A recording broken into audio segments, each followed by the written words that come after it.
నమస్తే. ఇన్నాళ్ళు నన్ను సపోర్ట్ చేస్తూ, ఎంకరేజ్ చేస్తూ మీ ప్రేమని నాకు అందిస్తున్న ప్రతి ఒక్కరికి కృతజ్ఞతలు. అలాగే ఈ వీడియో కూడా ఖచ్చితంగా మీకు ఉపయోగపడుతుంది. లైక్, షేర్ అండ్ సబ్స్క్రైబ్ చేసి మీ సపోర్ట్‌ని నాకు అందించండి. అలాగే ఈ వీడియో పట్ల మీకున్న అభిప్రాయాన్ని కామెంట్ సెక్షన్‌లో కామెంట్ చేసి తెలియజేయండి. ఇప్పుడు వీడియోని చూద్దాం. నమస్తే. ముందుగా ప్రేక్షకులకి శ్రీ క్రోధినామ సంవత్సర ఉగాది శుభాకాంక్షలు. మరి ఈ క్రోధినామ సంవత్సరం ద్వాదశ రాశులకి కూడా ఎలాంటి ఫలితాలను ఇస్తోందో మనకు తెలియజేయడానికి మనతో పాటు సిద్ధంగా ఉన్నారు ప్రముఖ ఆధ్యాత్మికవేత్త, వాస్తు జ్యోతిష పండితులు నిట్టల ఫణిభాస్కర శర్మ గారు. మరి వారి ప్రిడిక్షన్స్ ని ఇప్పుడు చూద్దాం. మిథున రాశి వారికి కూడా క్రోధినామ సంవత్సరం ఇచ్చేటటువంటి ఫలితాల్ని ఇప్పుడు తెలుసుకుందాం. వీక్షకులందరికీ నమస్కారం. అందరికీ కూడా శ్రీ క్రోధినామ సంవత్సర ఉగాది శుభాకాంక్షలు. ఈ క్రోధినామ సంవత్సరంలో మిథున రాశి వారికి ఏ విధమైనటువంటి ఫలితాలు కలగబోతూ ఉన్నాయి, గోచార రీత్యా ఈ సంవత్సరం ఏ విధమైనటువంటి శుభాశుభ ఫలితాలు ఉంటాయి అనేటువంటి విషయాన్ని నేను రాసినటువంటి భవిష్యదర్శిని అనేటువంటి పుస్తకం ఆధారంగా మనం ఈ వీడియో ద్వారా కూడా క్లుప్తంగా తెలుసుకునేటువంటి ప్రయత్నం చేద్దాం.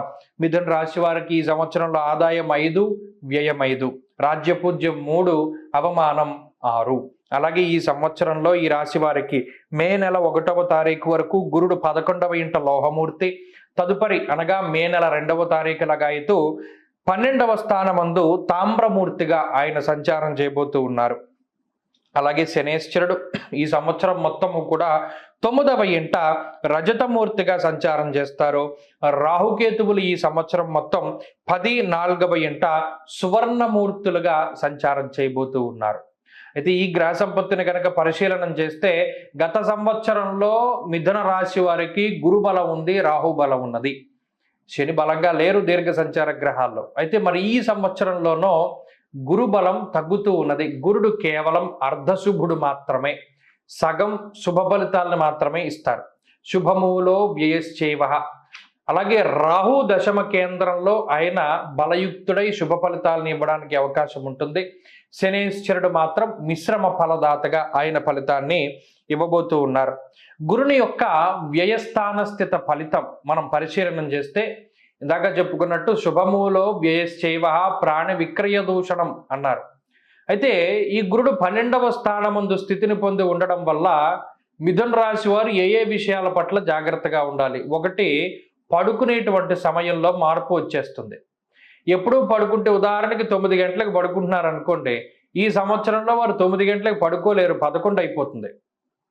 నిద్రా సౌఖ్యం చాలా తక్కువగా ఉంటుంది.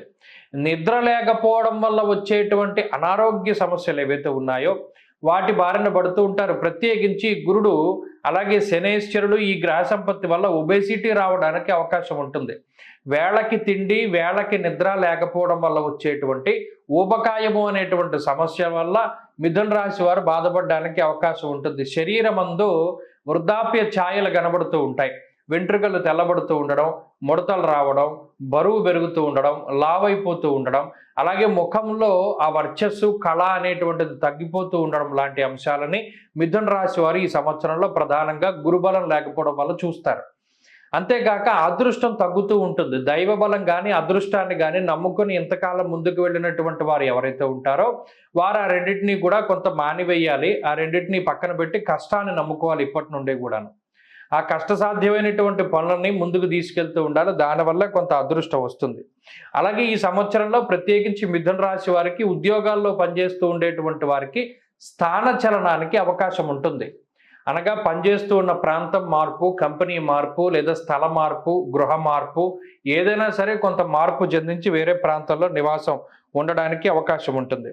అయితే శుభ కార్యక్రమాల కోసం చాలా ఎక్కువగా ధనాన్ని ఖర్చు పెడతారు. శుభ కార్యక్రమాలకి కానీ, సాంఘిక కార్యక్రమాలకి కానీ, లేదా తీర్థయాత్రలకి కానీ, దైవ దర్శనాలకి కానీ, లేదా మరి ఏ ఇతరత్ర సుగంధ ద్రవ్యాలు, లేపనాలు, ఇలా దేవుడికి సంబంధించినటువంటి కార్యక్రమాలు వేటికైనా సరే ఎక్కువగా ధనాన్ని ఖర్చు పెట్టేటువంటి పరిస్థితులకి అవకాశం ఉంటుంది.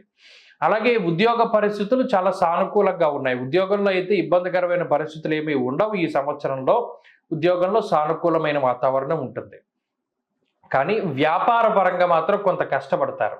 వ్యాపార పరంగా అనుకోని విధంగా కొంత కాంపిటీటర్స్, అంటే మీతో పోటీ పడేటువంటి తత్వం, మీలాంటి మనస్తత్వం ఉండేటువంటి, మరి ముఖ్యంగా మీ కిందే పనిచేసి మీలాంటి షాపు పెట్టుకునేటువంటి వారు వారు మీకు కాంపిటీషన్ అవుతూ ఉంటారు. వారి వల్ల మీకు తలకాయ పోటు ఎక్కువ వస్తుంది ఈ సంవత్సరం. ఆ విషయంలో కొంత జాగ్రత్తగా ఉండాలి. అలాగే వృత్తి ఉద్యోగాలలో కొంత గుర్తింపు లభించడానికి అవకాశం ఉంటుంది. అలాగే బంగారము, గృహము, స్థలము, పొలము ఇటువంటి వాటిని ఈఎంఐలు అంటే సులభ వాయిదాల పద్ధతిలో లేదా అప్పు చేసి కొనుగోలు చేస్తారు. అది కూడా ఈ సంవత్సరానికి అవకాశం ఉన్నది. అలాగే దశమ కేంద్రంలో రాహు మనస్సౌఖ్యం సదానందం అభీష్ట సుఖభోజనం అన్నారు శాస్త్రమందు. అనగా ఈ సంవత్సరంలో తిండి పుష్టి చాలా ఎక్కువగా ఉంటుంది. ఇందాక మనం చెప్పుకున్నట్టు ఉపగాయానికి కూడా అది ఒక కారణం. అలాగే మనసుకు నచ్చినటువంటి ప్రాంతాలను సందర్శనం చేయడం, తీర్థయాత్రలు, విహారయాత్రలు, జల విహారాలు లేకపోతే ఇంకోటి ఎక్కువగా మీరు వెళుతూ ఉంటారు. మరీ ముఖ్యంగా శరీరం సుఖపడడానికి ఎక్కువగా అంటే మసాజులు లేకపోతే స్పా సెంటర్లు, అలాగే శరీర అలంకరణకి సంబంధించి ఎక్కువ ఏదైనా బట్టలు కొనుక్కునేటువంటి షాపులు, అలంకారం, ఈ వస్త్రాలంకారం, స్ప్రేలు, సెంట్లు, బ్రాండెడ్ వస్తువులు, బ్రాండెడ్ షూస్, టోపీలు, కళ్ళజోళ్ళు, వాచీలు, ఎక్కువ డబ్బంతా కూడా ఎలక్ట్రానిక్ వస్తువులకి, మొబైల్ ఫోన్స్కి వీటికి ఎక్కువ తగిలేస్తూ ఉంటారు ఈ సంవత్సరంలో మిథున రాశి వారు. అలాగే చక్కగా వివాహం జరగడానికి మంచి అవకాశం ఉన్నది. అయితే కోరుకున్నటువంటి వాళ్ళు కొంత దూరం అవుతూ ఉంటారు. వివాహ విషయంలో మాత్రం ఇష్టపడ్డ వాళ్ళని కాకుండా ఇతరుల వివాహం చేసుకోవడానికి అవకాశం ఉంటుంది. అలాగే పూర్వీకుల తాలూకా ఆస్తిపాస్తుల విషయాల్లో కొంత జాగ్రత్తగా ఉండాలి. ధన నష్టం జరగడానికి అవకాశం ఉంటుంది. వంశపారంపర్యంగా వస్తున్నటువంటి వ్యాపారాల్లో మాత్రం ముందుకు వెళ్ళవచ్చు. అలాగే శనేశ్వరుని యొక్క భాగ్యస్థాన స్థితి కొంత ఇబ్బంది పెడుతూ ఉంటుంది. అయితే ఈ గ్రహస్థితి విదేశాలకి వెళ్ళాలి అనుకునేటువంటి వారికి ఉపయోగపడుతుంది. విదేశాలకి వెళ్ళాలి, విదేశాల్లో స్థిర నివాసం పొందాలి, విదేశాల్లో ఉద్యోగాన్ని సాధించాలి, విదేశాల్లో చదువుకోవాలి అనేటువంటి వారికి మిథున రాశి వారికి ఈ సంవత్సరం మొత్తం కూడా చాలా సానుకూలమైనటువంటి ఫలితాలు ఉన్నాయి.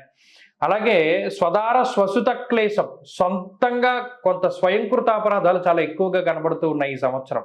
సొంత నిర్ణయాలు, సొంత భావ ప్రకటన, అలాగే సొంత పెత్తనం, వీటి వల్లే కొంత ఎక్కువ నష్టపోయేటువంటి పరిస్థితులు ఉన్నాయి. కాబట్టి మిథున రాశి వారు చాలా జాగ్రత్తగా వ్యవహరించాలి.